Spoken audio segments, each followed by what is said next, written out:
Hello বন্ধুরা, আমি মনি। আপনাদের সবাইকে স্বাগত জানাচ্ছি আজকে রেসিপিতে। আজকে আমি রান্না করব রুই মাছের ভাপা। এই তো আমি রুই মাছের পেটিগুলো নিয়ে নিয়েছি।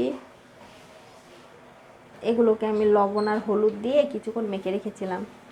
তো রুই মাছের ভাপাটা আমি একটু অন্যরকমভাবে রান্না করব। আপনারা সাথে থাকুন, দেখতে থাকুন। এই মাছটা ভাপানোতে দেওয়ার আগে আমি একটা মশলা তৈরি করে নেব। তৈরি করে তারপর মাছটাকে মেখে আমি ভাপাবো। তো চলে যাচ্ছি মশলাটা বানানোর জন্য।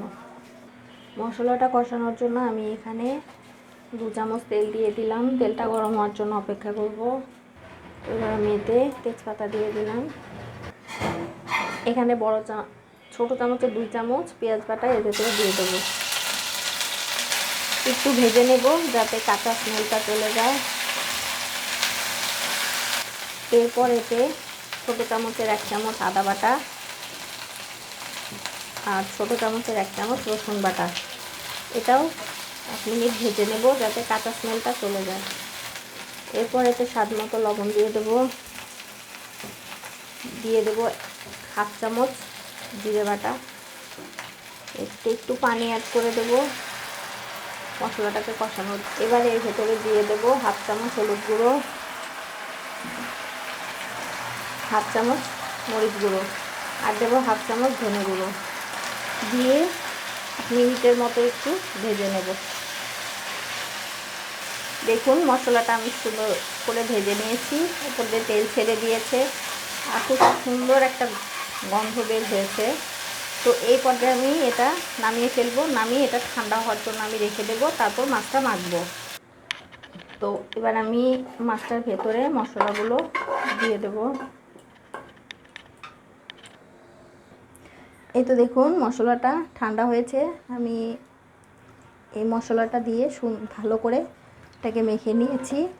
আর মশলাটা আমি 2 চামচ তেল দিয়ে যেহেতু ভেজে নিয়েছিলাম, আর এখানে আর 2 চামচ তেল দিয়েছি মাছের ভেতর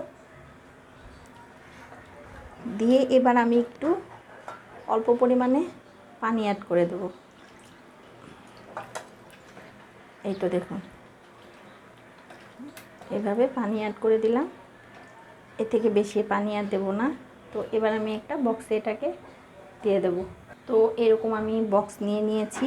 এবার আমি মাখানো মাছটা সম্পূর্ণ এর ভেতর দিয়ে দেব।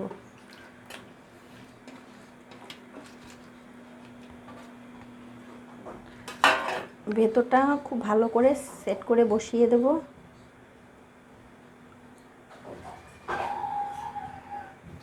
তো এবার আমি এর ভেতর কয়েকটা চেরা কাঁচা লঙ্কা আর এরকমভাবে কয়েক টুকরো টমেটো কেটে নিয়েছি। এখানে একটা টমেটো আছে। তো টমেটোগুলো এভাবে সুন্দর করে সাজিয়ে দেব। তারপর ওপর দিয়ে এভাবে ধনেপাতা কুচি দিয়ে দেব। এই তো রেডি হয়ে গেল বক্স আমার। এবার বক্সের ঢাকনাটা আমি লাগিয়ে দিলাম। এবার এটা ভাপাতে বসিয়ে দেব। তো মাছটা ভাপানোর জন্য আমার বক্সটা রেডি। এখানে আমি পানিটা গরম করে নিয়েছি। এটাকে আমি আস্তে করে এর ভেতর বসিয়ে দেব। এই তো ফিরে আসছি একদম 30 মিনিট পর। গ্যাসের ফ্লেমটা প্রথমে আমি একটু হাই ফ্লেমে রাখবো, তারপর এটা মিডিয়াম আছে বসিয়ে রাখবো 30 মিনিট। এই তো বন্ধুরা ফিরে এসেছি আমি 30 মিনিট পর। এবার আমি ঢাকনাটা তুলে দেখাচ্ছি। এই দেখুন আমার এটা সম্পূর্ণ তৈরি হয়ে গেছে। আমি আপনাদের পরিবেশন করে দেখাচ্ছি। ঢাকনাটা খোলার সাথে সাথে এত সুন্দর একটা গন্ধ বের হয়েছে না, কি বলবো আর। এই তো দেখুন বন্ধুরা কত সুন্দর একটা কালার চলে এসেছে। দেখতে এতটা টেস্টি লাগছে, খেতেও দারুণ টেস্টি লাগবে। আমি আপনাদের প্লেটে পরিবেশন করে দেখাচ্ছি। এত সুন্দর একটা কালার চলে এসেছে না। এই তো দেখুন আমার একদম গ্রেভি বলুন আর রান্নাটা বলুন, মাছ একদম সেদ্ধ হয়েছে, গ্রেভিটাও একদম পারফেক্টভাবে হয়েছে। তো দেখতে খুবই টেস্টি লাগছে আর খুব সুন্দর গন্ধ বের হয়েছে। আশা করি আপনাদেরও খুব ভালো লাগবে। রান্নাটা ভালো লেগে থাকলে প্লিজ চ্যানেলটাকে সাবস্ক্রাইব করে দেবেন। সবাই ভালো থাকবেন, সবাই টেস্টি টেস্টি খাবার রান্না করে খাবেন। কেমন? আজ এই পর্যন্ত, দেখা হবে অন্য আরেকটি রান্নায়। টাটা।